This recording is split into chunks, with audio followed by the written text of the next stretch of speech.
Hi, I'm Scott Engel, Managing Director of RotoExperts.com. As you well know, I am the king. I am fantasy with my 5 names to definitely know in the NFC South this season. Steve Smith is still around, but he's getting up there in age. Cam Newton's going to have to throw to somebody else. Brandon LaFell, doesn't do anything spectacular after the catch. He's a decent possession receiver, but we saw some flashes of promise last year. As a wide receiver 3 this year, Brandon LaFell won't hurt your fantasy team. He's not a sexy name, and people seem to pass on him a lot. But if you combine his rookie season with last year, Mike Williams has scored 20 touchdowns in those 2 seasons. Now, especially in non-PPR leagues, Williams is a name you can't forget about. He's not a guy with a lot of upside, and I think you know what you get. Josh Freeman's going to be very inconsistent. I don't think I see a lot of progress. But Mike Williams scores touchdowns, and touchdowns are the lifeblood of fantasy football.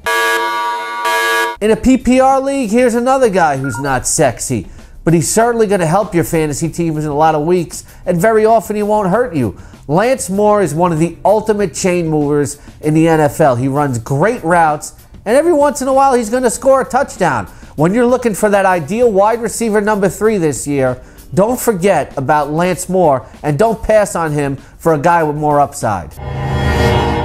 Now, this is not an unknown name, but it's a name you certainly can't forget when you're looking at the very elite wide receivers.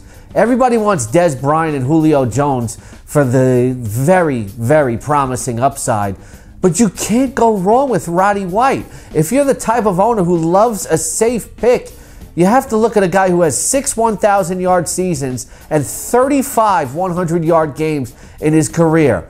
When it comes to safety, when it comes to reliability, among the elite fantasy wide receivers, nobody will do you better than Roddy White. Everybody's so thrilled about Doug Martin and what he can provide this year, but let's not forget who Doug Martin's handcuff is. Because Doug Martin's going to get a lot of work, and when a guy's on the field that much, he can go down at any time. Who is the handcuff for the Tampa Bay Buccaneers? Rookie Mike James. A good guy with a good work ethic, can also catch passes out of the backfield. Probably won't blow you away if he gets a chance to play. But if you're going to draft Doug Martin early, you have to get Mike James late.